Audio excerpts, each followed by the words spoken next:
There is a moment in a man's life when he stops explaining himself to the world. He stops justifying his choices. He stops defending what he keeps and why he keeps it. He reaches a certain age and a certain kind of quiet, and he simply knows what he knows. Earl Briggs had reached that age. He had reached that quiet. And on the last Saturday of August 1987, he drove a 37-year-old tractor to the Millbrook County Fair and let it speak for everything he had never said. But before we get to the fair, before we get to the mud and the chain and the 2,000 people standing on their feet, you need to understand the man. You need to understand where he came from and what he carried. Because the story of what happened that August afternoon is really the story of a lifetime. It is the story of what gets passed down and what gets lost and what endures when everything else falls away. Earl Briggs was 63 years old in the summer of 1987. He had farmed the same 280 acres in the northeast corner of Millbrook County, Iowa for 40 years. He had taken over from his father Roy in 1947 at the age of 23, and he had worked that ground through drought years and flood years, through corn prices that made you feel rich, and corn prices that made you feel like a fool for ever having planted a seed. He had raised 2 sons on that farm. He had buried his wife Helen on a cold Tuesday in November of 1975, 12 years before our story begins. And since that day, he had lived alone in the white farmhouse at the end of County Road 7, a house that smelled of coffee and motor oil, and the particular kind of silence that settles into a place when the people who filled it are gone. His neighbors in Millbrook County would tell you that Earl Briggs was one of the most reliable men they had ever known. He paid his bills before they were due. He showed up when people needed help without being asked. He kept his fences tight and his word tighter. He went to First Methodist on Sunday mornings and sat in the 4th pew from the back, the same pew his father had sat in, and he did not make a show of his faith or his grief or his pride, because Earl Briggs had never been a man who made a show of anything. What they would also tell you if you asked was that Earl was old-fashioned, not in a charming way, in a way that some people found frustrating. He did not buy new equipment unless his old equipment could not be repaired. He did not borrow money if he could avoid it. He drove a 1972 Ford pickup that he had maintained himself for 15 years, and when people told him he should trade it in, he would look at them with those calm gray eyes and say that the truck ran fine, and he saw no reason to fix what was not broken. In his barn, under a canvas tarp that had not been lifted in 9 years, sat a 1950 Oliver 88. Let me tell you about that machine because it is the center of this story. Roy Briggs bought the Oliver 88 new in the spring of 1950. He drove into Millbrook, into the implement dealer on the corner of Main and 2nd Street, the building that would later become something else entirely, and he laid down $2,800 in cash. Everything he had saved from 4 years of good harvests. Roy was not a sentimental man. He was a practical man who had grown up during the Depression and who measured everything by whether it worked and how long it would last. He put his hand on that Oliver the day he brought it home, and he told his son Earl, who was 26 years old and standing in the barn doorway watching something that Earl would carry for the rest of his life. "This machine will outlast both of us," Roy said. "You take care of it, and it will take care of you." Roy Briggs was right. He used that Oliver to farm until 1970 when his health failed, and Earl took over the operation full-time. By then, the tractor was 20 years old, ancient by the standards of the industry, but it ran as cleanly as it had the day Roy brought it home. Earl retired the Oliver in 1978 when he finally broke down and bought a used John Deere 4020 to handle the heavier work, but he could not bring himself to sell his father's machine. He parked it in the back corner of the barn, covered it with a canvas tarp, and left it there. He had not started it in 9 years, but he had never forgotten what it could do. Now let me tell you about the other man in this story, because you need to understand Frank Stanton before you can understand why what happened at the fair meant what it meant. Frank Stanton was 45 years old in the summer of 1987. He was the owner and operator of Stanton Farm Equipment, the John Deere dealership in Millbrook, which occupied the same building on the corner of Main and 2nd Street, where Roy Briggs had bought the Oliver 37 years earlier. Frank had not built that business. He had inherited it from a previous owner when he moved to Millbrook in the late 1970s and in the decades since he had transformed it from a modest local shop into the dominant farm equipment dealer in a 4-county area. Frank was good at selling tractors. He was very good. He had the kind of confidence that some people find reassuring and other people find exhausting, the kind that never seems to doubt itself even when it probably should. He wore clean clothes to the dealership every day. He drove a new truck every 2 years. He knew every financing arrangement available through John Deere Credit, and he knew how to make a farmer feel like he was falling behind if he was not running the latest model. Where Earl Briggs believed that a machine was worth keeping as long as it worked, Frank Stanton believed that old equipment was not just outdated, it was embarrassing. It was a confession. It said to the world that you could not afford to keep up, that you were the kind of man who accepted falling behind, that you lacked the vision to invest in your own future. Frank had been coming to the Millbrook County Fair tractor pull for 3 years, not as a farmer, not as a competitor in any honest sense, as a demonstration. Each year he brought the newest, most expensive machine from his lot and entered it in the heavyweight class, not to test it, not because he loved competition, but because 2,000 people watching a John Deere pull farther than anything else on the track was the best advertisement money could not quite buy. In 1984, he brought a John Deere 4440. He pulled 115 feet. In 1985, he brought a 4640. He pulled 120 feet. In 1986, he brought a 4,840. He pulled the full length of the track. Nobody could beat him. The local farmers brought their working machines, tractors they had paid off over years. Tractors they maintained themselves, tractors that were 10 and 15 and 20 years old. Good machines, honest machines. They could not compete with what Frank was bringing, and everyone at the fair knew it, and Frank knew they knew it, and that was precisely the point. By 1987, the tractor pull had stopped being a competition. It had become a yearly lesson in what money could do. But 1987 was different. Frank had something special planned. He had ordered the John Deere 4850 in March. He ordered it in March specifically for the August fair. $82,000, the most advanced farm tractor that had ever been manufactured, a 200 horsepower machine with more electronics than most farmhouses contained. It had computerized fuel injection. It had digital readouts for engine temperature, hydraulic pressure, ground speed, fuel consumption. It had an automatic load sensing system that adjusted power delivery based on what the wheels were detecting. And it had something new for 1987, something the engineers in Waterloo called a traction management computer. If the wheels started to slip, the computer would automatically reduce power to prevent damage. If the engine got too hot, it would dial back performance. If any sensor detected a problem, the entire system would enter protection mode. The engineers called it progress. The salesman called it foolproof. Frank Stanton called it his permanent answer to anyone who still thought old iron had a place on the same track as the modern age. On the morning of the fair, Frank rolled the 4850 off its transport trailer and drove it slowly through the midway, past the funnel cake stands, in the livestock barns, in the exhibition halls, where women displayed their quilts and their preserves and their baked goods. He drove it slowly because he wanted everyone to see it. He wanted everyone to know what was coming. The tractor gleamed in the late August sun, green and yellow paint so fresh and clean it looked like it had been manufactured that morning because, in a sense, it had. The cab was climate controlled. The seat was air cushioned. The instrument panel glowed with digital readouts. It looked like something from a world that most of the farmers watching it could barely imagine owning. Frank waved to people from behind the glass of the climate-controlled cab. Some waved back, some did not. 40 miles away at the end of County Road, 7 Earl Briggs was in his kitchen listening to the radio. The station out of Des Moines ran a segment about the fair. They mentioned the tractor pull.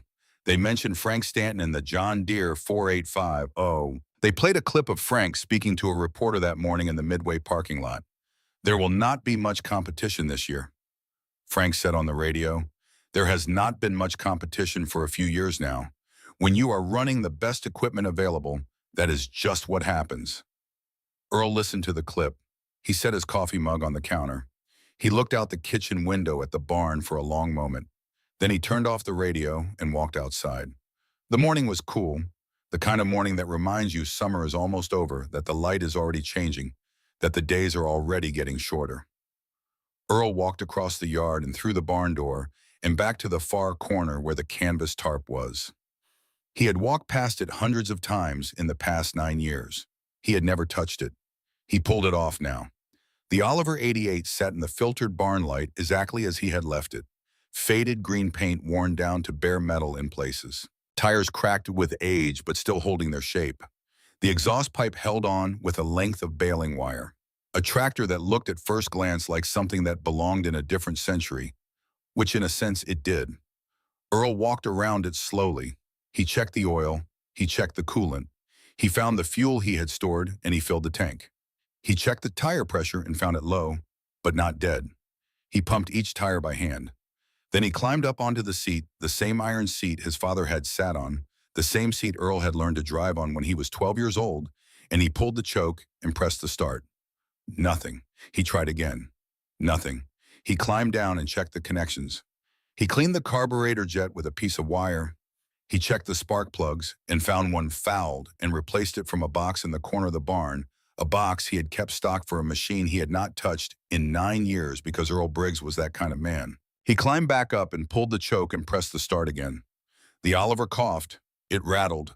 Black smoke puffed from the exhaust stack. And then the engine caught. It settled into a rough, idle burning off old oil, clattering and shaking while it found its rhythm. But it was running. After 9 years under a tarp, Roy Briggs's tractor was running. Earl sat on the seat and let the engine warm up. He did not smile exactly, but something in his face changed. Something settled. He backed the Oliver out of the barn and hitched it to the flatbed trailer behind his Ford pickup. He loaded his tools in the truck bed.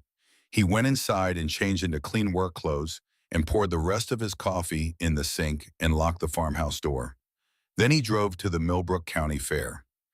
He did not call anyone to tell them he was coming. He did not have a plan beyond what his hands already knew how to do. He simply drove down County Road 7 toward town with his father's tractor on the trailer behind him and the morning light coming in through the windshield and 40 years of quiet decisions settling into something that felt for the first time in a long time like forward motion. The Millbrook County Fair was having its best year in a decade. The grandstands for the tractor pull were filled by early afternoon. Over 2,000 people had crowded in, families with children on their shoulders, teenagers eating corn dogs, old farmers in seed caps who remembered when the pull had been a different thing entirely, when it had been about skill and knowledge and knowing your machine before it became what it had become. Earl pulled into the fairground at noon. He backed the trailer to the registration area slowly, the way a man moves when he has thought things through and is not in any particular hurry. People noticed the Oliver before he had finished unhooking the chains. A man in the crowd pointed. A woman pulled her husband's sleeve. 2 old farmers sitting on a tailgate nearby stood up and looked at it the way men look at something they did not expect to see again. "That is an Oliver 88, one of them said. "Have not seen one of those running in 20 years. Frank Stanton saw it from across the midway. He was standing near the 4x5 talking to a reporter when he turned and looked at the trailer and the old green tractor on it. For a moment, his expression was genuinely confused. Then it shifted. He walked over. He did this in front of the crowd that was already gathering. He walked over with his clean shirt and his easy confidence and his microphone wire trailing behind him because the announcer had already handed him the cordless mic for his pre-event remarks. "Someone call the museum," Frank said. "Loud enough for the grandstands to hear. They are missing an exhibit." The crowd laughed. Not all of them, but enough. Frank stopped a few feet from Earl, who was still unhooking chains from the trailer without looking up. "Hey," Frank said. "I am talking to you, old-timer. You know this is a tractor pull, right? Not a parade of antiques. That thing looks like it belongs in a salvage yard." Earl finished with the last chain. He straightened up. He looked at Frank Stanton for the first time that day. His eyes were the color of a November sky, steady and cool and not in the least bit interested in what Frank Stanton thought about his tractor. "I want to pull," Earl said. "That is what this competition is for." Frank laughed. "That antique is not going to make it 10 feet. You will embarrass yourself in front of everyone you have ever known." Earl looked at him for a moment without expression. "Then it will not take long," he said. He turned back to the Oliver and climbed up onto the seat and started the engine. The crowd watched in silence. The Oliver coughed and rattled and settled into its familiar rumble. Not smooth, not digital, not the controlled purr of the 4850 idling 40 yards away. The Oliver sounded like a living thing, like something with lungs and effort and genuine intent. Frank's smile had tightened at the edges, but he kept it on his face because the crowd was watching, and he was Frank Stanton, and he did not let old farmers on old tractors making him look uncertain. He walked to the announcer's platform and leaned into the microphone. "Ladies and gentlemen," he said, "it appears we have a late entry. The fair's rules allow any tractor with more than 50 horsepower to enter the heavyweight class, and someone has brought us what I believe is a genuine museum piece." He paused for effect. An Oliver 88, circa 1950, which would make it, let me think here, 37 years old. He let that number sit.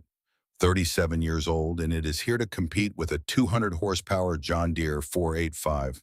"Oh, that was built 8 months ago," he smiled at the crowd. "I want to be fair. The rules are the rules. If it qualifies, it can pull." He looked at Earl on the Oliver. "What is the horsepower rating on that thing?" The fair official with the registration clipboard answered before Earl could. 55 horsepower, the official said. "It qualifies." Frank's smile did not waver, but something behind it did.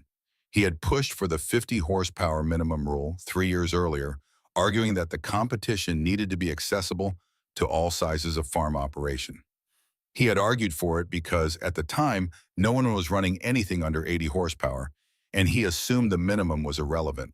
He had never once considered that someone might show up with a 55 horsepower tractor from the Truman administration. The rules said it could pull. Frank Stanton's own rules said it could pull. "Fine," he said into the microphone. He kept his voice easy. He kept his smile natural. "Let the man have his pull. After he runs out of steam at the starting line, maybe someone can give him a ride home in a real truck." The crowd laughed again. More of them this time. But Earl Briggs did not hear the laughter. Or if he did not find it particularly interesting. He was sitting on his father's tractor, feeling the vibration of the engine through the seat, looking at the pull track, reading the dirt. And he was thinking about what he knew. He knew this track. He had watched the other machines go before him. He had watched where they struggled and why. He had looked at the surface and seen what 40 years of paying attention to Iowa soil teaches a man to see. He had made one small adjustment that most people had not noticed. He had let a few pounds of air out of each rear tire. It was the kind of adjustment you made by hand, by feel, by experience. It was the kind of adjustment that did not show up in an owner's manual or a dealer brochure. It was the kind of thing Roy Briggs had taught his son without making a lesson out of it, the way most real knowledge gets passed on. The heavyweight class was scheduled for 5 in the afternoon. The smaller classes ran first. Earl watched from near his trailer, standing in the shade with one hand resting on the Oliver's tire. He watched the machines that went before him. He watched their wheels spin and their smoke, and where exactly on the track their engines began to labor. He was not watching to feel hopeful. He was watching to understand. Frank Stanton pulled at 450. The 4850 rolled to the starting line to a sound from the grandstands that was somewhere between applause and awe. The machine was genuinely impressive. Even Earl, who had no particular interest in being impressed by it, understood that objectively. 200 horsepower, every option. $60,000 more than most of the farms in the county were worth. The flag dropped. The 4850 pulled with a certainty that seemed almost mechanical, which of course it was. No hesitation, no wheel spin. The traction management computer, finding its grip, the fuel injection system delivering exactly the right mixture, the load sensing system reading the sled's resistance and responding in real time. Frank held the wheel with 2 fingers. The machine did the rest. 300 feet, 320, 360. The sled getting heavier with every yard as its weight transfer mechanism loaded the front runners. But the 4850 kept moving. 380, 400, 406 feet before the sled finally stopped it. 406 feet, the longest pull in Millbrook County Fair history. The crowd applauded, genuinely. The machine had earned it. Frank climbed down from the gump and walked to the announcer's platform and took the microphone and did what he did every year. He talked. 406 feet, he said. That is what happens when you invest in the best. That is what the modern age looks like. He looked out at the grandstands. Now I know some of you are out there running machines your grandfathers bought. I know some of you think old iron has something to prove, and that is fine. That is your choice to make. But this is a competition, and in a competition, this is what winning looks like. He paused. He looked toward Earl. Does anyone out there actually believe they can match what this machine just did? The grandstands were quiet. That is what I thought, Frank said. See you all next year. Maybe by then some of you will have upgraded to equipment that belongs in this decade. He handed the microphone back to the announcer and stepped off the platform and crossed his arms and waited for the formality of the remaining entries to finish so he could begin the winner ceremony that he had been planning since March. The announcer cleared his throat. We do have one more entry in the heavyweight class, the announcer said. Earl Briggs of County Road 7 with a 1950 Oliver 88. Frank looked up. The crowd turned. Earl Briggs drove his father's tractor to the starting line. The Oliver moved the way old machines move. Not fast, not smooth, with a kind of deliberate mechanical honesty, every piston stroke audible, every gear change felt through the frame. Black smoke drifting from the exhaust stack as the engine warmed to the task. Tires cracked and weathered and carrying 37 years of Iowa field dust in their tread. The grandstands had gone very quiet. The old farmers in their seed caps leaned forward. The younger farmers looked at each other and then back at the track. The families with children on their shoulders pointed at the Oliver, and the children stared at it with wide eyes, not because it was impressive the way the 4850 was impressive, but because it was something else. Because it looked even to a child like something that had already lasted longer than it was supposed to and had decided to keep going anyway. Frank watched from the side with his arms crossed and his jaw tight. The sled operator hooked the chain to the Oliver's drawbar. He looked at the tractor. He looked at Earl. He shrugged slightly and raised the flag. Earl Briggs wrapped both hands around the steering wheel. He looked down the track. He looked at the dirt. He breathed. The flag dropped. Earl pushed the throttle forward.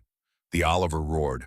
Not the smooth digital roar of the 4850.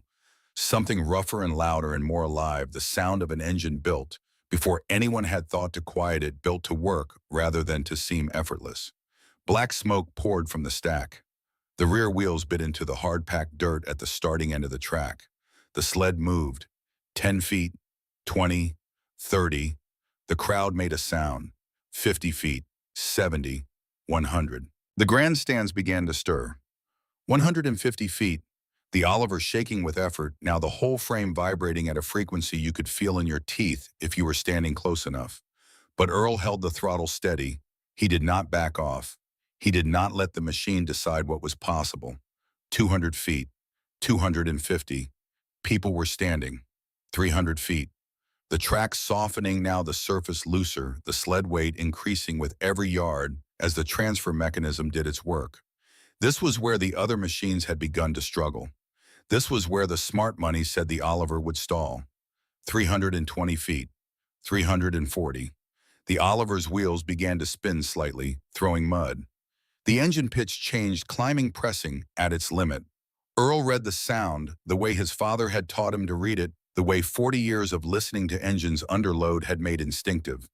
He felt the traction through the seat. He made one micro adjustment with the throttle. A touch. The kind of touch that does not come from reading a manual. 350 feet, 360. The sled stopped the Oliver at 360 feet. Earl cut the throttle.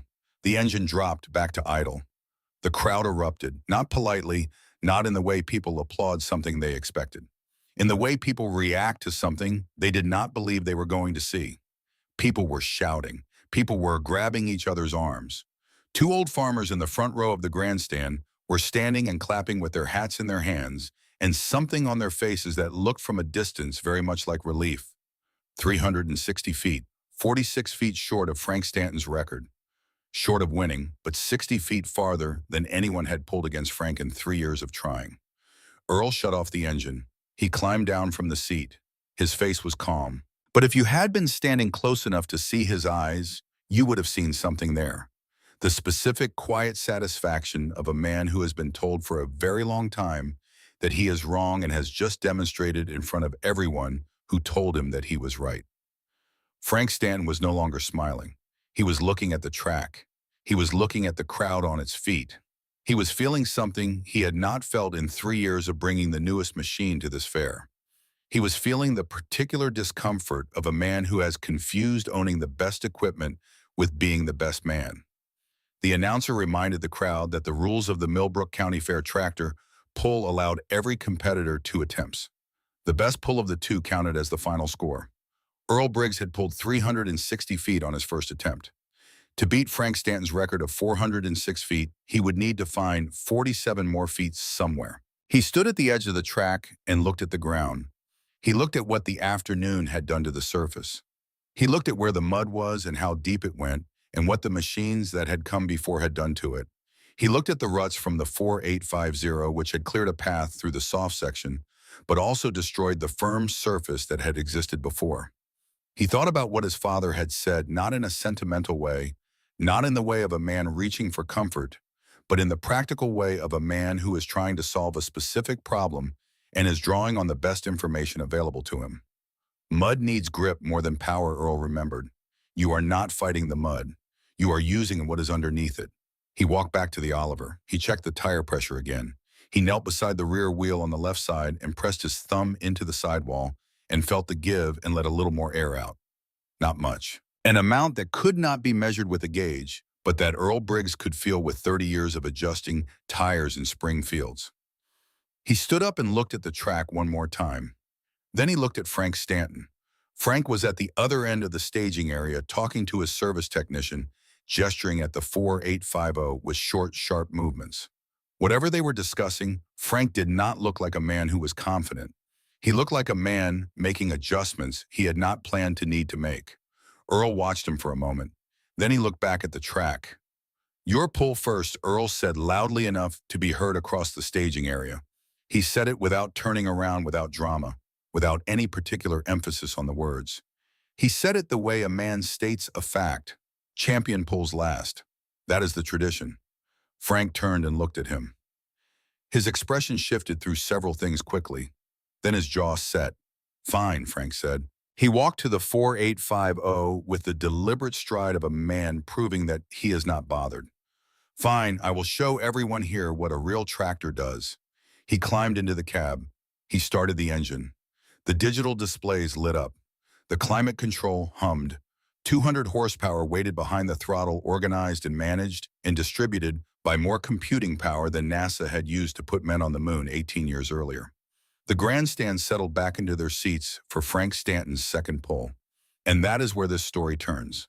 That is where everything that Frank Stanton had built his reputation on, every dollar he had spent, every claim he had made about the modern age and the old ways being finished, and the men who ran old iron being embarrassments to themselves and their families.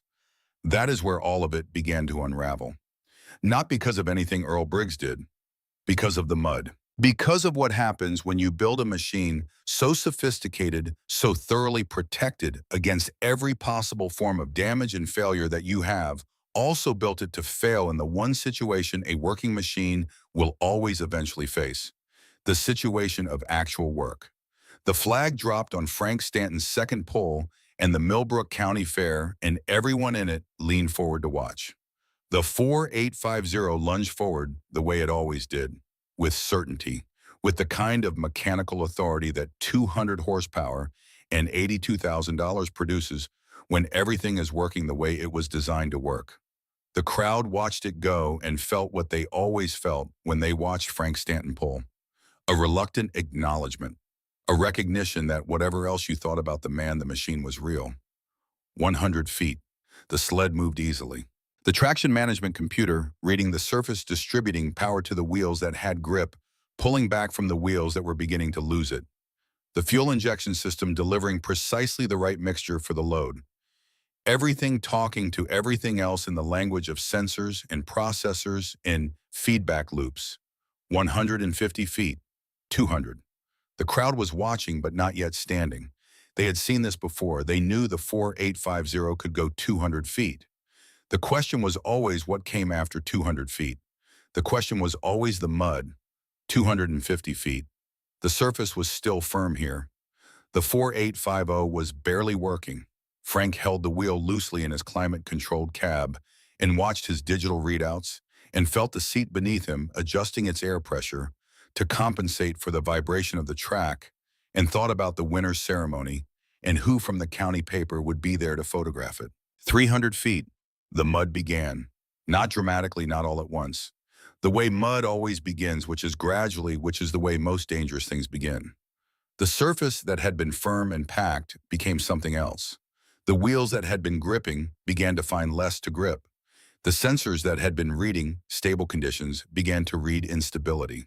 The traction management computer did what it was built to do. It reduced power. Frank felt it immediately. The engine pulling back.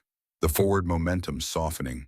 He pushed the throttle harder, the instinct of any man who has driven a vehicle and felt it slowing the instinct to give it more. But the computer was not interested in his instinct. The computer was interested in the sensors. The sensors were reading wheel slip. The computer's response to wheel slip was to reduce power to prevent damage. Frank's throttle input was a suggestion. The computer's programming was a decision. The computer won. 320 feet. The mud was worse here. The afternoon's pulls had worked the surface into something that had no real top layer anymore. The firm earth that had existed this morning under the dew and the sun was gone. What was left was a mixture of loose soil and moisture and the churned-up evidence of every tractor that had come before. The 4850 hose wide tires designed for flotation and weight distribution in field conditions were doing exactly what wide tires do in soft mud. They were spreading the machine's 8-ton weight across a large surface area. They were not finding the hard ground beneath. The sensors reported this to the computer. The computer reduced power further. 340 feet. Frank was not thinking about the winner's ceremony anymore. Frank was pushing the throttle to the floor and feeling the computer push back and watching his speed readout drop towards zero, and understanding for the first time in 3 years of doing this that the machine he had bet everything on was not going to do what he needed it to do. He was not panicking. Frank Stanton was not a man who panicked. But something was happening behind his eyes that the crowd in the grandstands could see from 40 yards away. Something that looked like the particular expression of a man discovering that the thing he was most certain of is not as certain as he believed. The temperature gauge climbed. The engine working hard against the combined resistance of the sled and the mud and its own reduced power output was generating heat. The thermal sensors reported this to the management system. The management system had been programmed to protect the engine above all other considerations. The engine cooling below operating temperature was bad. The engine overheating was worse. The management system did what it was designed to do. It reduced power again. 350 feet. The 4850 stopped. Not with a struggle, not with the dramatic wheel spin and black smoke and mechanical screaming that marked the honest end of a machine that had given everything it had. It stopped the way a managed system stops. Cleanly, efficiently, with all its components intact and all its sensors still reading green and all its warranties still valid. 350 feet, 56 feet less than Frank's first pull. The computer had protected the tractor. The tractor had not finished the job. Frank sat in the cab for a long moment. The crowd was quiet in the way crowds go quiet when something unexpected happens, when the story they thought they were watching turns out to be a different story. He looked at his readouts. Everything was green. No warnings, no faults, no damage. The machine was fine. The machine had decided to be fine rather than to keep pulling. He climbed down. His face was controlled in the way a man controls his face when he knows 2,000 people are watching it. He walked to the edge of the staging area without looking at the grandstands and stood with his arms crossed and his jaw set and looked at a point somewhere past the tree line at the far end of the fairground. 350 feet was his second pull score. The pull that counted was his first, 406 feet. He was still winning. By the numbers, he was still winning. He held on to that. The announcer let the moment breathe for a few seconds the way good announcers do, the way men who understand drama understand silence. Then he spoke. And now, ladies and gentlemen, for his second and final attempt, Earl Briggs of County Road 7, with the 1950 Oliver 88, Earl Briggs climbed onto his father's tractor. Let me tell you about the next 3 minutes because those 3 minutes are the reason this story is still being told 35 years later. Those 3 minutes are the reason that men who were in the grandstands that day still get a particular look on their faces when you bring it up. A look that is partly memory and partly something harder to name. The look of people who witnessed something they did not know was possible and cannot quite explain why it moved them so much. Earl started the Oliver. The engine turned over and caught and settled into its rough idle burning off the heat it had built during the first pull, ready to work again. There was no diagnostic check. There was no sensor sweep. There was no management system assessing conditions and calculating optimal power distribution. There was an engine and a transmission and four wheels and a man who knew all of them by name. Earl drove to the starting line slowly. The Oliver creaked and rattled the way old machines do not, because they are failing, but because they have never been asked to be quiet about the work they do. Every joint in the frame spoke. Every bolt told you it was there. The machine was not performing silence. It was simply working. The sled operator hooked the chain to the drawbar. He had seen the first pull. He looked at the Oliver differently now than he had an hour ago. He checked the connection twice, which he did not usually do. 2,000 people in the grandstands. Old farmers in the front rows with their arms on the rail and their hats in their hands. Children on shoulders who would not understand until they were adults what they were about to see. A 45-year-old man with his arms crossed at the edge of the staging area, still holding on to 406 feet. The flag went up. Earl Briggs looked down the track. He did not look at the crowd. He did not look at Frank Stanton. He looked at the dirt the way his father had taught him to look at it, the way you look at something you are going to ask a question of, and you want to hear the real answer. The flag dropped. Earl pushed the throttle all the way forward. The Oliver responded the way it had always responded, which was completely and without reservation, which was the only way it knew how to respond, because it had not been built with the capacity to do anything else. Full throttle meant full power. There was nothing between Earl's hand and the engine's output. No sensor network measuring the consequence. No management system calculating the acceptable risk. Just combustion and torque, and the direct mechanical connection between a man's decision and a machine's action. The rear wheels dug into the dirt at the starting end of the track. The tires that Earl had adjusted by hand and by feel, the tires with just enough air, let out to widen their contact patch against the surface, found their grip. The sled chain went taut. 100 feet. The sound from the grandstands was not yet loud. It was a murmur, a collective held breath. People who had watched the first pull knew what 360 felt like, knew the distance had already begun measuring in their minds, the distance between where the Oliver had stopped the first time and where it needed to reach to change the outcome of this fair. 200 feet, still firm ground, still good traction. The Oliver moving with a kind of purposeful urgency, black smoke rising from the stack, the frame shaking with the effort of pulling a weight that increased with every yard. Earl sat straight on the seat with both hands on the wheel and both eyes on the track ahead, and every piece of knowledge 40 years of farming had put into him flowing through his hands and his feet, and the small adjustments he made without thinking about making them. 250 feet. The grandstands were coming alive. 300 feet. The mud began, the same mud that had started the 48500's computer working against its driver. The same soft churned surface that had cost Frank Stanton 56 feet on his second pull. The same mud that every piece of received wisdom about horsepower and technology said should stop a 55 horsepower tractor from 1950, well short of what a 200 horsepower machine from 1987 had managed. The Oliver's wheels hit the soft section and began to spin. Just slightly, just enough to throw a fan of mud from the rear treads. Earl felt it through the seat before he saw it. The change in resistance. The wheels finding less to hold on to. The engine note climbing as load became less predictable. He did not lift the throttle. What Earl Briggs did in that moment was the thing that cannot be programmed. The thing that does not come from a sensor array or a management system or $82,000 of engineering. He listened to the engine. He felt the seat. He read the vibration through the steering wheel the way you read a letter from someone you know well. Not just the words, but the weight behind them. And he made adjustments so small and so continuous that they were less like decisions and more like conversation. A dialogue between a man and a machine that had been going on in one form or another since he was 12 years old. 320 feet. The crowd was on its feet. Not all of them, not yet, but enough of them that the ones still sitting could feel the movement around them, the rising collective attention of 2,000 people focusing on the same point, on a 37-year-old tractor and a 63-year-old man who were doing something that the morning's odds had said they could not do.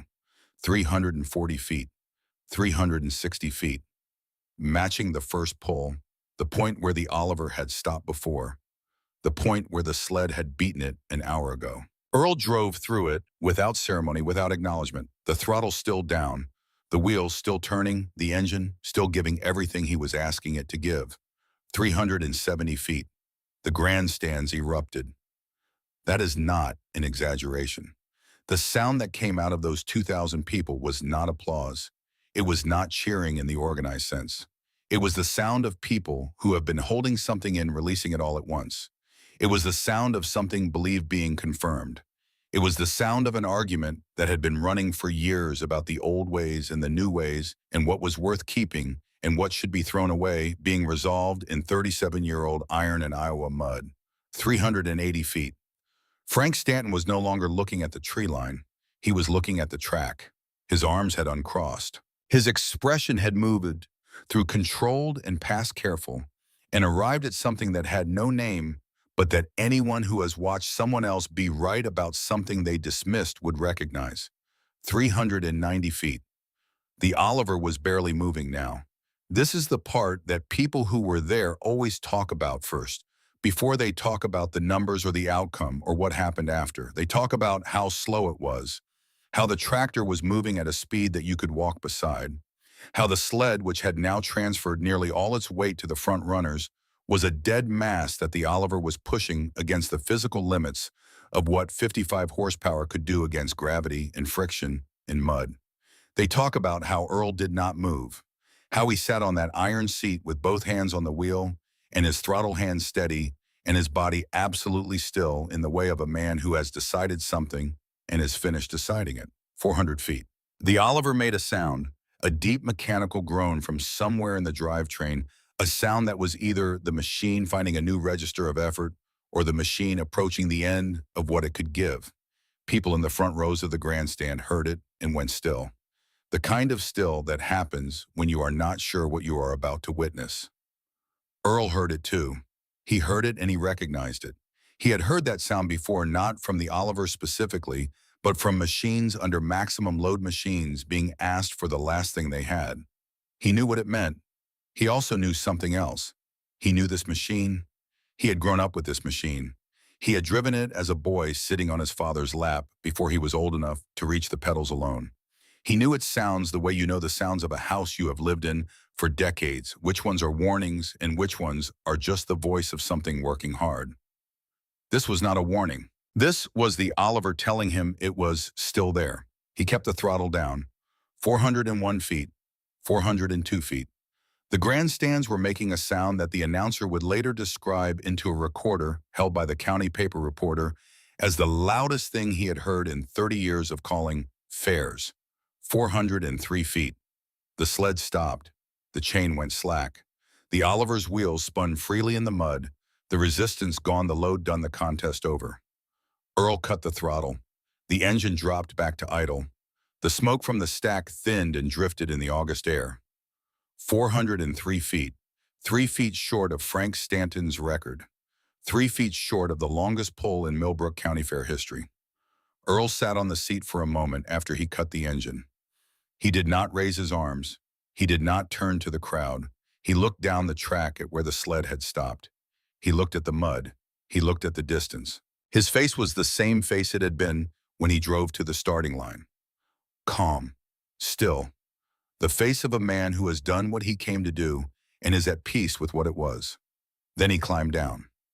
And the grandstands did something that 2,000 people at a county fair in Iowa in August of 1987 had not done in living memory. They called his name, not the announcer's voice, not organized, not the way crowds chant for a team or a performer they have been primed to cheer for. Spontaneous. Individual voices beginning it and others joining until it was a single sound made of 2,000 separate choices. Earl. Old farmers who had not made noise at a public event since their sons played high school football were standing on the bleachers. Women who had come for the livestock show and wandered over to see what the commotion was about were crying without knowing exactly why. Children on shoulders were clapping their small hands together, picking up the rhythm of something they could not name but could feel. The announcer, a man named Gerald Potts, who had been calling the Millbrook County Fair for 11 years, let the crowd run for a full 30 seconds before he brought the microphone to his lips. 403 feet, Gerald said.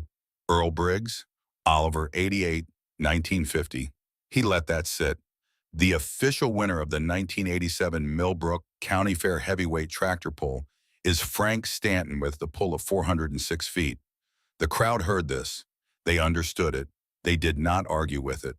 The rules were the rules, and 406 was more than 403, and that was the end of the mathematics. But something had already happened that the mathematics could not address. Frank Stanton had been declared the winner of a competition that nobody in the grandstands was watching him win. Every eye was on Earl Briggs, who was walking back toward his tractor, slowly the way he always walked, without hurry, without performance, wiping the mud from his hands with a rag from his back pocket. Every voice was saying a name that was not Frank Stanton's name. Frank stood at the edge of the staging area and understood this completely. He had won the pull. He had won by 3 feet and by the rules and by every objective measure that the competition recognized. He would take the trophy home. He would put it in the dealership window. He would be the official Millbrook County Fair heavyweight champion for the 4th consecutive year. And nobody would remember it that way. He knew this with a certainty that sat in his stomach like cold iron.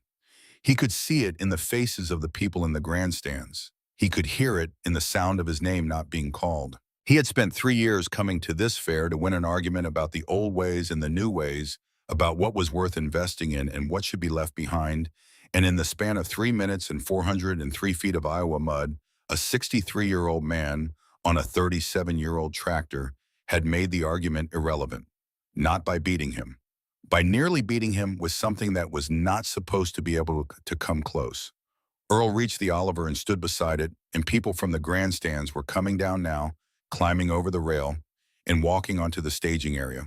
Old farmers and younger farmers, and families with children, converging on the tractor and the man standing next to it with the particular purposeful movement of people who want to be near something that just happened. 2 men in their 70s reached him first. They shook his hand with both of theirs. They did not say much. They did not need to. Earl nodded at them. He accepted the hands of the people who came to him, and he answered the questions the children asked about the tractor, and he was patient with all of it. But if you watched his eyes, you could see that most of him was somewhere else, in some private accounting of the day, some quiet reckoning that had nothing to do with the crowd and everything to do with what Roy Briggs had said in a barn 40 years ago.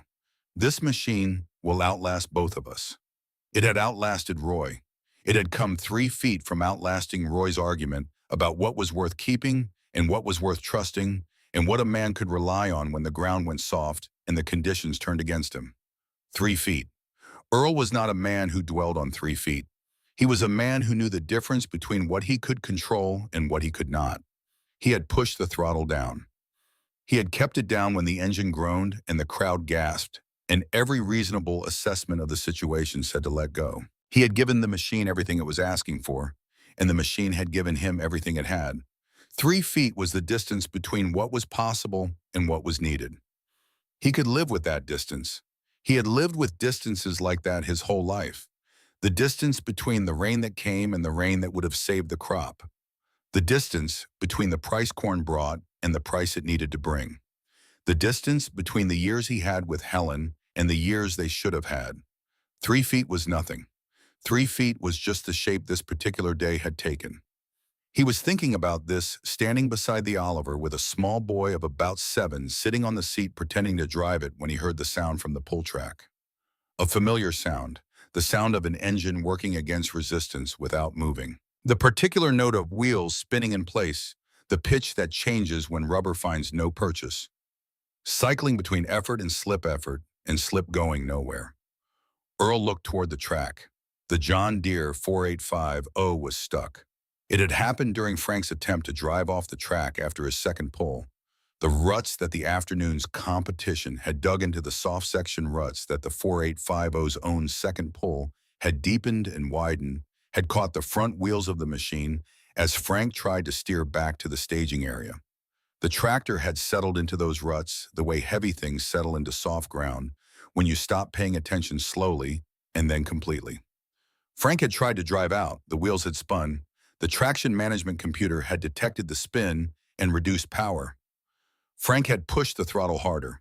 The computer had detected more spin and reduced power further. The temperature had risen. The thermal management system had added its own reductions to the traction system's reductions.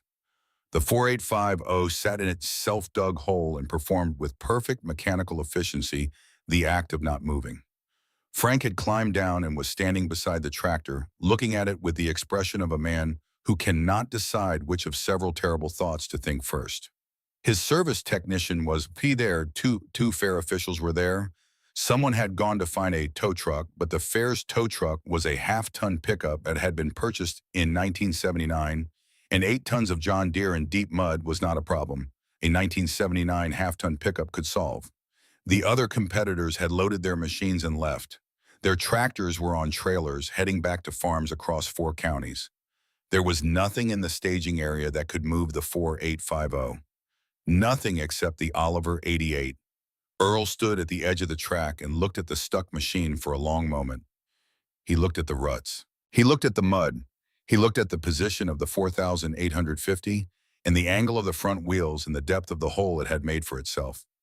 He did the calculation that 40 years of pulling stuck equipment out of Iowa fields makes automatic. Then he looked at Frank Stanton.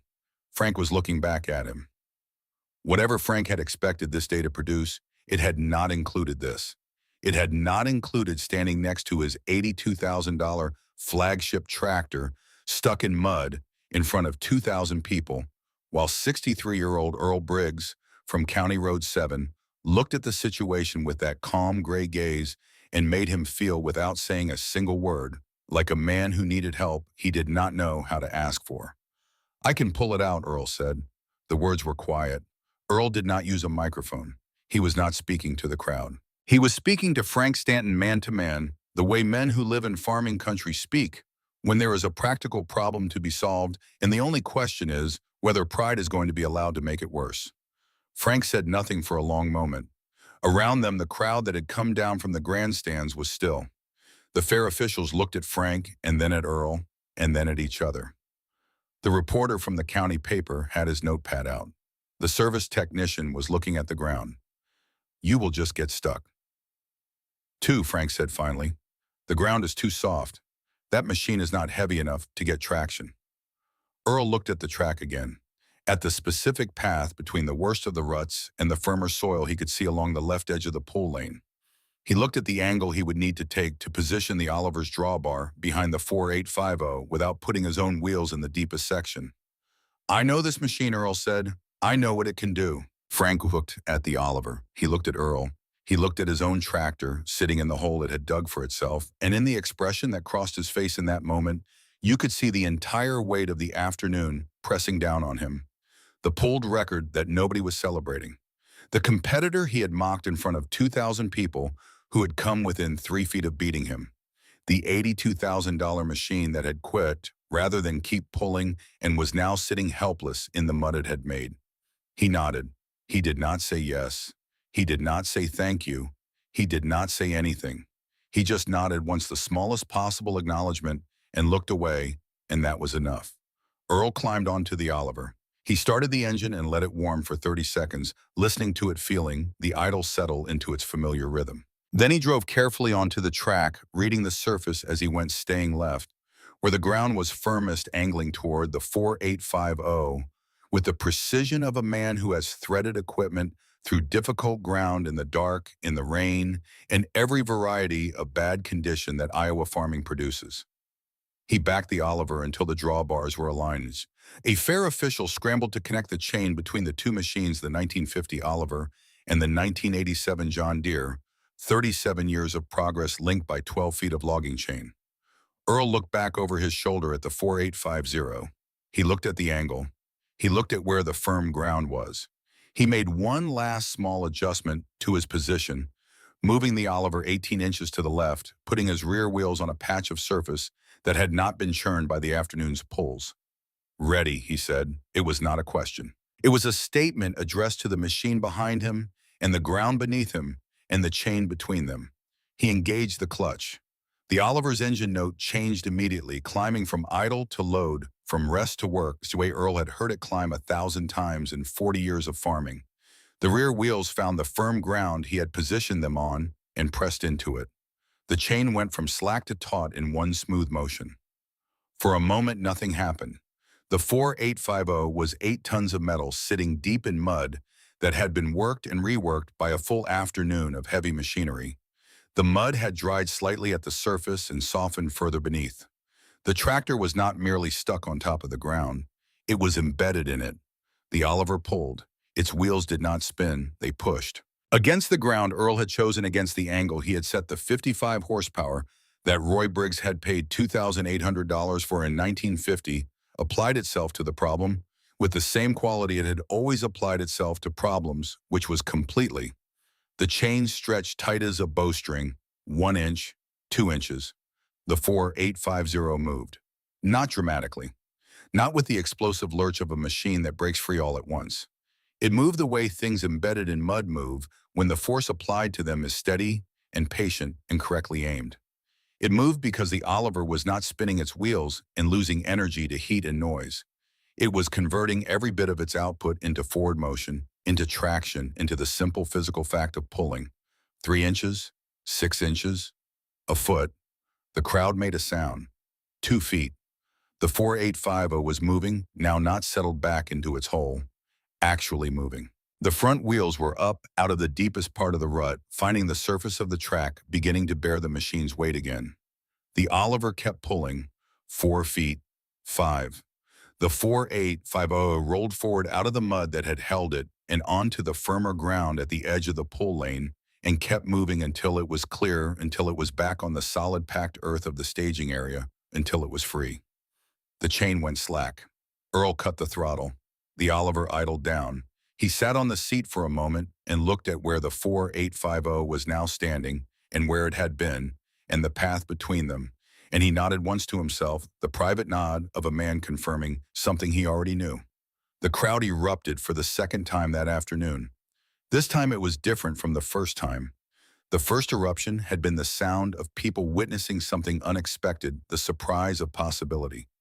This was something older and deeper. This was the sound of people who have watched the correct order of things be restored, who have watched a practical problem be solved by the right tool in the right hands, who have watched 37 years of Iowa farming knowledge prove in front of every sensor and processor and traction management algorithm that $82,000 could buy, that there are some problems technology does not solve better than experience.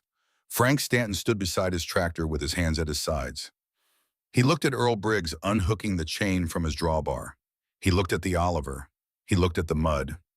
He was a man who had come to this fair every year to prove a point, and the point had been proven, but not the one he had intended to prove, not the one he had built his business and his reputation on.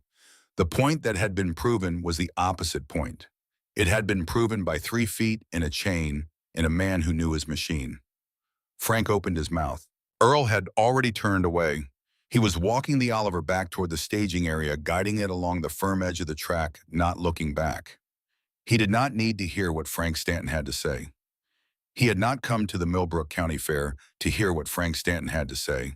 He had come because a man on the radio had said there was no competition, and he had known that was not true, and he had wanted to demonstrate as simply and directly as possible that it was not true.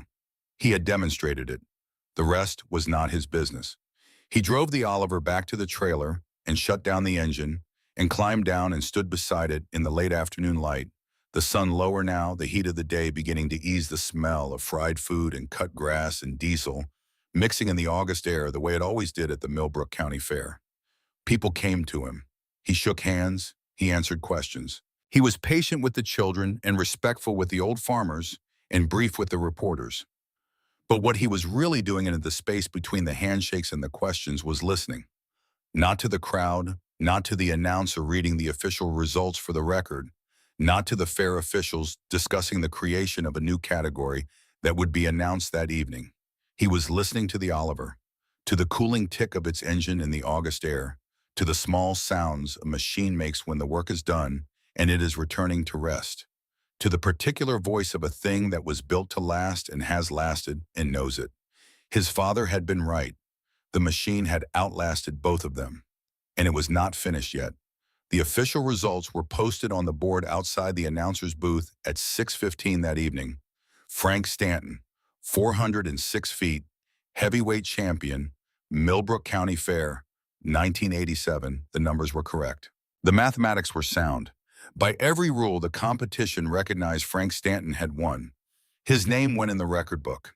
His trophy was a silver cup on a walnut base that the Fair Board had ordered from a supplier in Des Moines, and that would sit for the next 8 months in the front window of Stanton Farm Equipment on the corner of Main and 2nd Street in Millbrook, Iowa. Nobody talked about it. That is not a figure of speech. That is not the kind of thing people say to make a story more dramatic. In the feed stores and the diners and the church parking lots and the grain elevator offices of Millbrook County, in the weeks and months following the 1987 fair, the tractor pull was discussed constantly. It was discussed by people who had been there and by people who had heard about it from people who had been there. It was discussed by farmers who understood exactly what had happened mechanically, and by farmers' wives who did not know much about horsepower, but understood perfectly well what it meant when a man with nothing to prove nearly beat a man who had spent $82,000 to prove everything.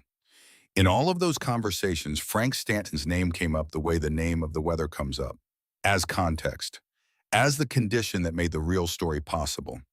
The real story was always Earl Briggs. The real story was always the Oliver. Earl drove home that evening with the tractor on the trailer behind his Ford and the windows down and the radio off. The sun was setting over the western fields as he came down County Road 7, painting the corn a color that had no name in any language but that every farmer in Iowa knows the particular gold of a late August evening when the crop is in and the year has been decent and the world for one moment looks exactly the way you always hoped it would look. He backed the trailer into the barn. He unhitched it. He drove the Oliver off the trailer and into its place in the back corner and shut down the engine for the last time that day. Then he did something he had not done the last time he had parked his tractor. He did not cover it. He found a bucket and a brush, and he washed the mud off the wheels and the drawbar and the undercarriage, working by the light of the bare bulb that hung from the barn ceiling, working the way he always worked, steadily and without rush. He checked the oil. He checked the coolant. He found the baling wire on the exhaust stack, and he looked at it for a moment. Then he went to the shelf where he kept his hardware and found a proper clamp and replaced the wire with it. He tightened every connection he could reach. He topped off the fuel. When he was done, he stood back and looked at the Oliver in the barn light. It was not a beautiful machine. It had never been beautiful. It was a working machine, and working machines carry their history and their surfaces in the worn paint, and the repaired welds, and the parts that have been replaced, and the parts that have been repaired, and the parts that are original and have never needed attention, because Roy Briggs had bought something that was made to last. Earl looked at it for a long time. Then he turned off the barn light and walked to the farmhouse and made coffee and sat at the kitchen table in the quiet that had been his company for 12 years and thought about Helen. He thought about her the way he often did in the evenings, not with the sharp grief of the early years, but with the settled ache of a man who has learned to carry something heavy and has found a way to carry it without putting it down. He thought she would have liked today. She had been a practical woman. She had not been sentimental about machines or traditions or the way things used to be done. But she had been a woman who believed that a person's character showed up in what they chose to keep and what they chose to let go. And she had always understood why Earl could not sell his father's tractor, even when money was tight and the barn space was needed, and the sensible thing would have been to take whatever a dealer would give for it and call it done. You keep what matters, Helen had told him once. Not everything, just what matters, and you know the difference. He finished his coffee and washed the mug and went to bed. The next morning, he called his son Tom in Minneapolis. Tom was 38 years old and worked for an engineering firm that designed drainage systems for commercial construction projects. He was good at his work, and he lived a life that made sense in Minneapolis, and that would have made no sense at all on County Road 7. He called his father on Sundays and came home for Thanksgiving and for 1 week in summer, and the relationship between them was the relationship of men who love each other across a distance they have both accepted. Earl told him about the fair.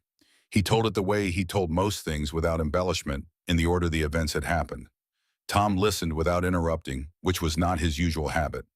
When Earl finished, Tom was quiet for a moment. Then he said, "Dad, you drove grandfather's tractor to the county fair and pulled within 3 feet of an $82,000 machine." Earl said that was about right. Tom laughed.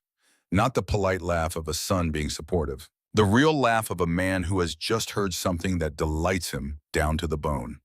They talked for 40 minutes. It was the longest phone call they had had in years. The Millbrook County Fair Board held an emergency meeting 4 days after the fair. Gerald Potts, the announcer, was there. The fair director was there.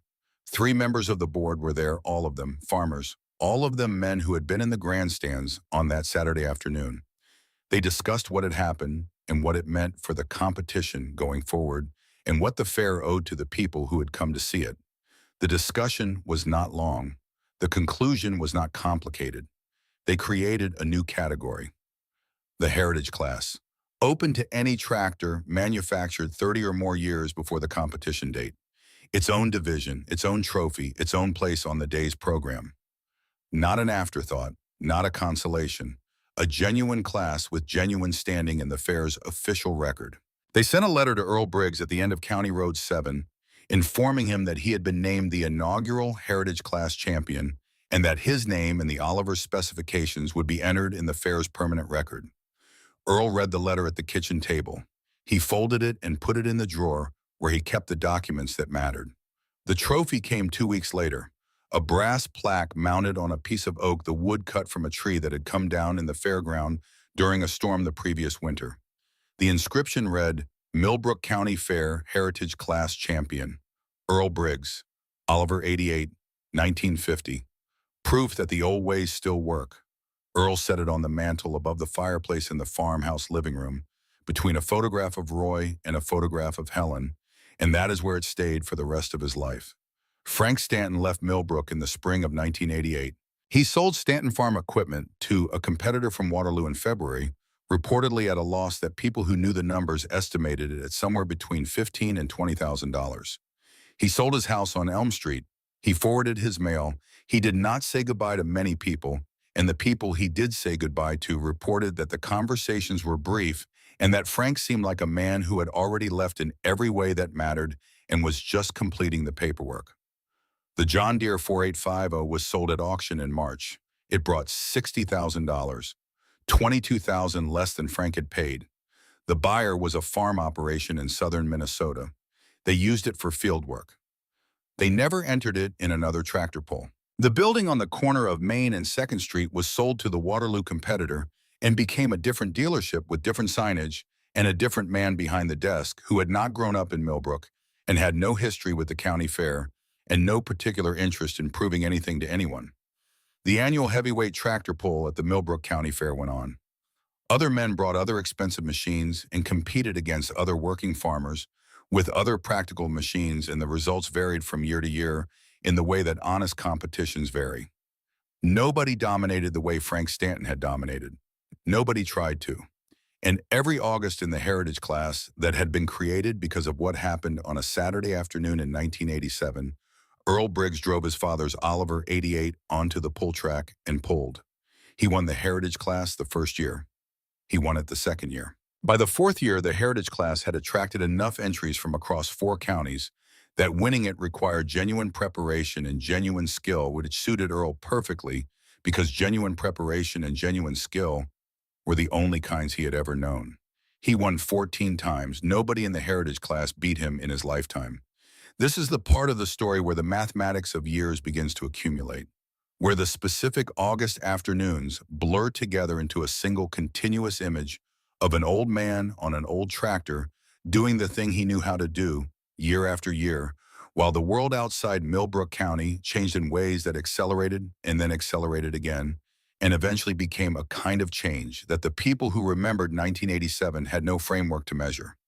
Earl farmed his 280 acres until he was 75 years old. He used the John Deere 4020 for the heavy work. Same used machine he had bought years before, maintained himself, kept running past the point where most people would have replaced it. He brought the Oliver out every August, and sometimes on other occasions, a neighbor's anniversary, a church fundraiser, a parade through Millbrook on the 4th of July. People knew the Oliver the way they knew certain landmarks. The way you know a particular tree that has been in a particular field for longer than anyone can clearly remember. Its presence was not remarkable because it was always there, and things that are always there become part of the fabric of how a place understands itself. But if you stopped and looked at it, if you were new to Millbrook County and someone pointed it out, you would see what the people who had grown up with it no longer consciously noticed. You would see a machine that was built in 1950 and was still doing the work it was built to do. You would see something that had outlasted the decade it came from, and the men who built it, and the company that designed it, and the economic conditions that made it necessary, and the agricultural revolution that was supposed to make it obsolete. You would see what Roy Briggs had seen when he put $2,800 cash on a dealer's counter in 1950. Something built to last.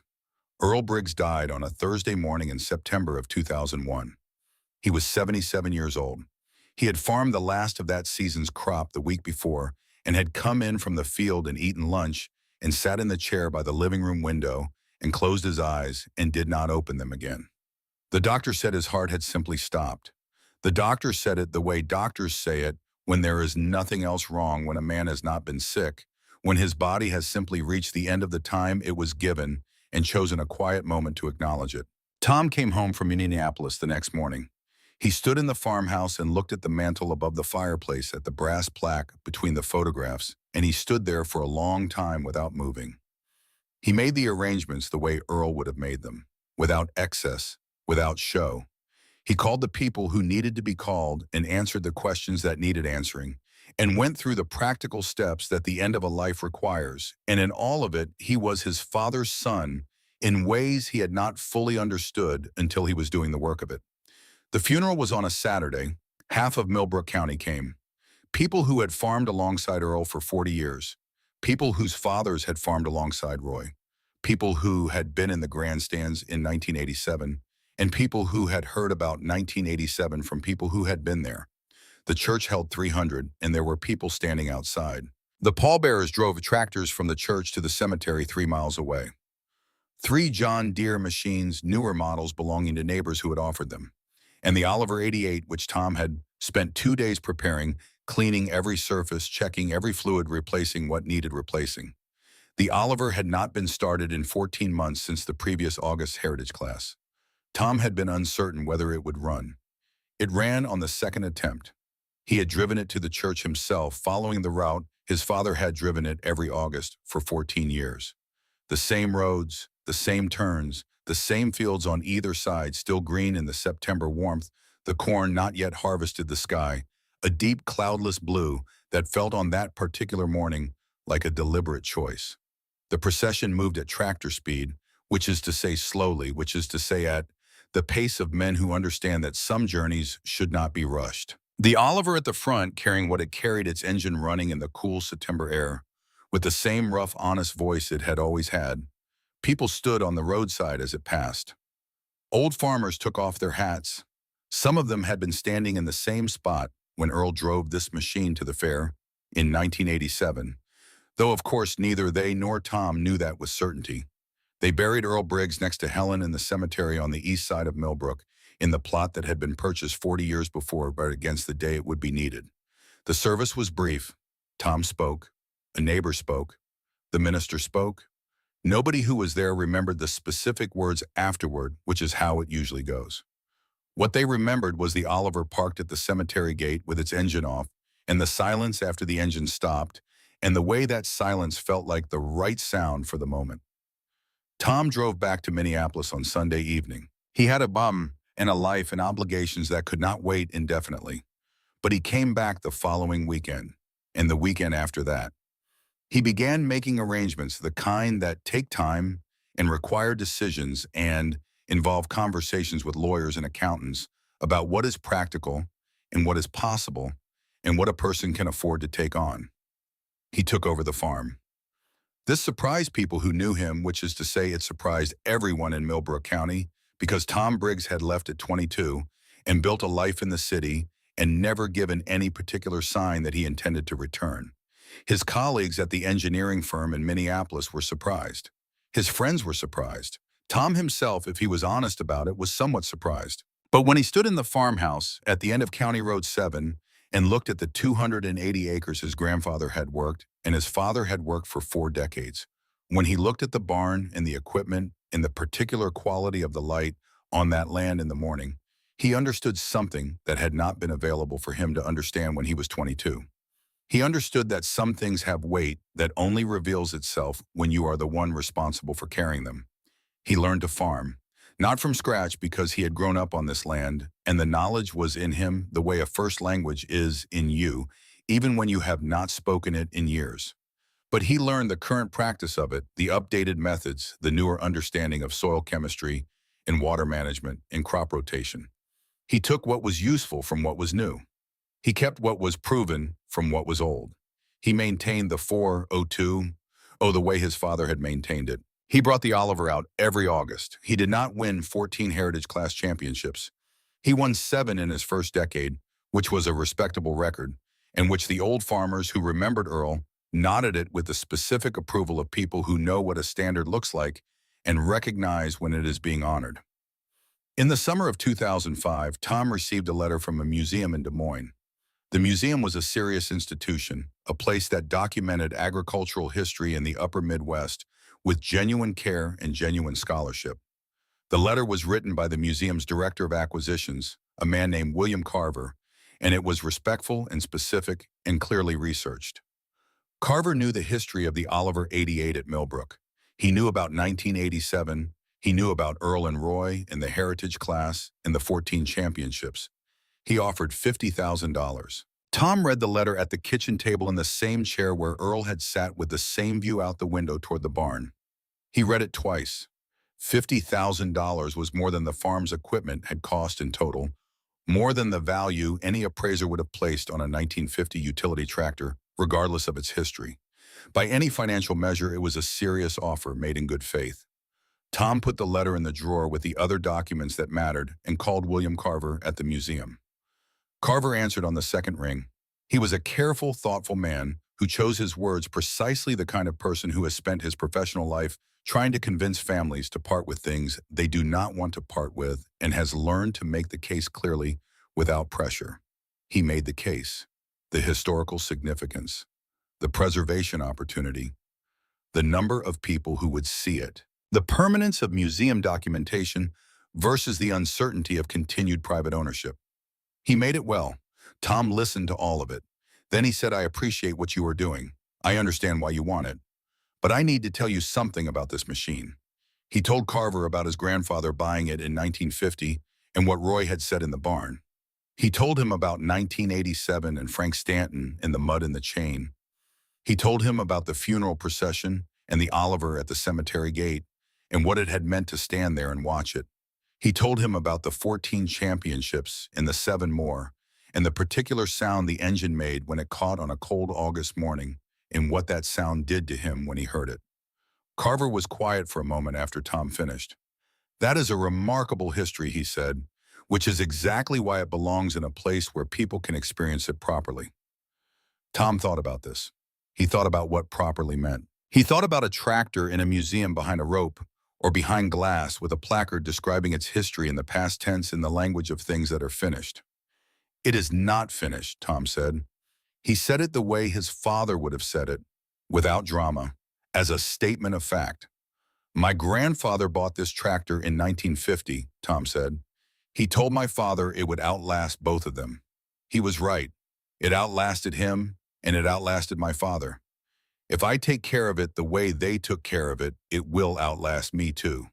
That is not something that belongs behind a rope in Des Moines.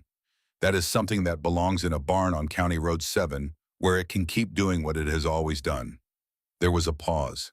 "It is just a machine," Carver said.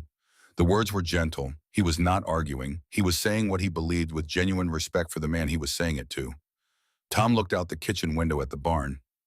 "No," he said, "it is not just a machine." He said it the way men say things they have thought about for a long time and have arrived at carefully and do not need to defend. A machine designed never to lose once chose to quit rather than keep pulling. That is a fact. My father's tractor pulled it out of the mud it had made for itself. That is also a fact. There are people in Millbrook County who were there and who will tell you both of those things are true. My father went home that day and replaced the baling wire on the exhaust with a proper clamp because he intended to keep using it. He used it for 14 more years. I have used it for the last 4. I intend to keep using it. Carver said, "I understand." He said it in a way that meant he did understand, not that he agreed, but that he recognized he was talking to a man who had arrived at his position through a lifetime of inheritance and experience, and who was not going to be moved by any argument Carver had available to make. They ended the call politely. Carver sent a follow-up letter a month later, slightly increasing the offer. Tom wrote back thanking him and declining. The museum found a different Oliver 88 for its collection, one from a farm in Wisconsin that had been donated by a family with no particular attachment to it. It sits in the agricultural hall on the second floor, restored to showroom condition, its paint fresh, its surfaces clean.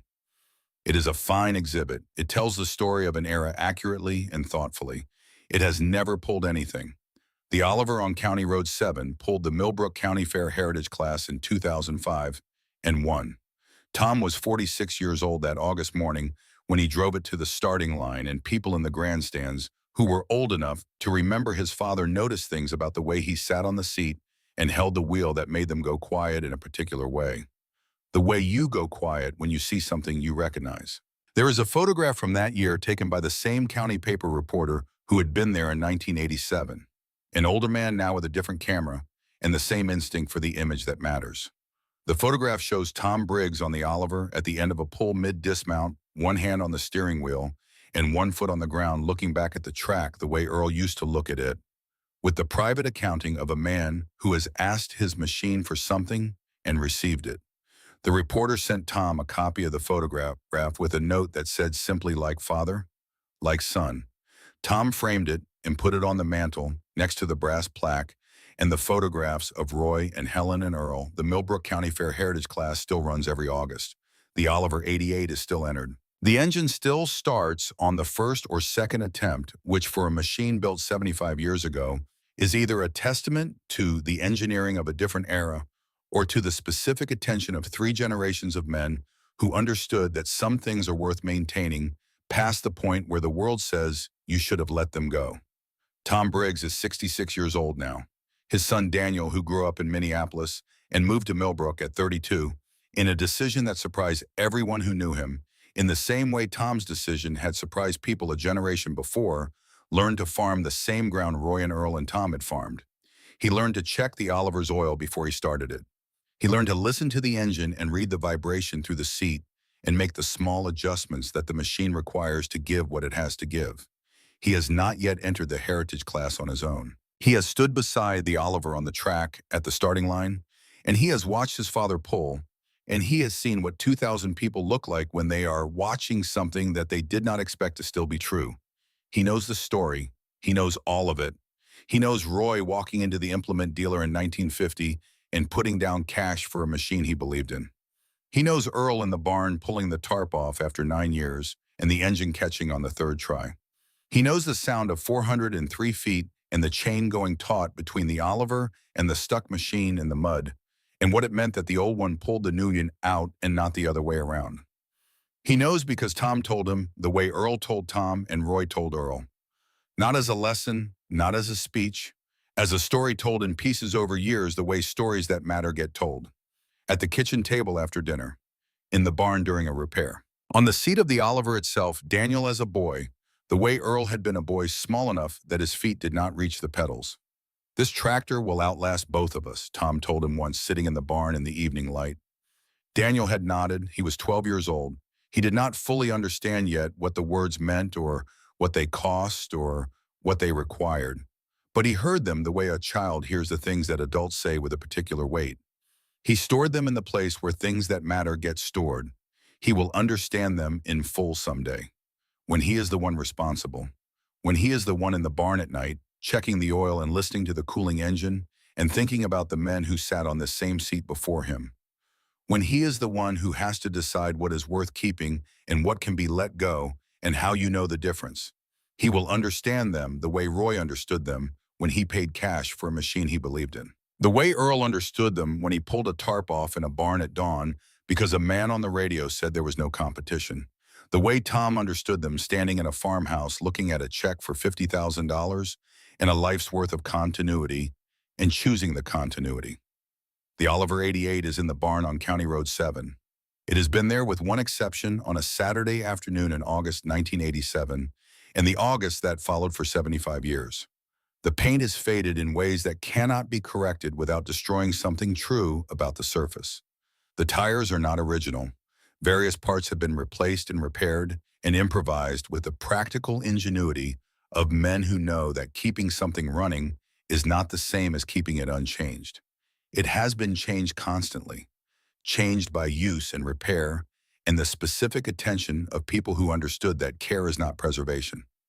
Care is participation. The brass plaque on the oak yak is on the mantle between the photographs. The inscription reads as it has always read in the language the Fair Board chose 38 years ago when they were trying to say something simple about what they had witnessed. Proof that the old ways still work. But that is not quite it. That is not quite the whole of what the story means, which is why it keeps being told, which is why the people who were in the grandstands in 1987 still get that particular look on their faces when you bring it up. The old ways are not a style. They are not an aesthetic preference. They are not nostalgia, and they are not stubbornness, and they are not the refusal of progress for its own sake. The old ways are the accumulated knowledge of men who worked the same ground for generations and learned what the ground required and passed that learning down in the specific practical ways that real knowledge travels. In the feel of a hand on a tire sidewall, in the note an engine makes when it has found its load, in the decision to keep the throttle down when everything reasonable says to lift it. The 4850 was not a bad machine. It was a very good machine. It was built by engineers who understood their work, and it performed exactly as it was designed to perform. Its sensors read the conditions accurately. Its management system responded correctly to what the sensors reported. It protected its components and preserved its warranties and kept itself from damage with perfect mechanical fidelity. It just could not finish the job. Because finishing the job was not what it had been built to do. It had been built to be the best, which in the language of 1987 meant the most protected, the most managed, the most thoroughly insulated from the consequences of its own power. It had been built to win under the conditions it had been designed for. When the conditions changed, the computer chose the machine over the work. Earl Briggs did not have a computer. He had 40 years of Iowa fields and a seat his father had sat in, and an engine that gave him everything he asked for because there was nothing between his hand and its output to decide otherwise.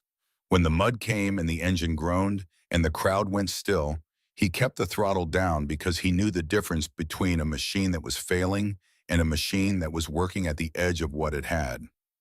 That knowledge cannot be purchased. It cannot be installed. It cannot be updated.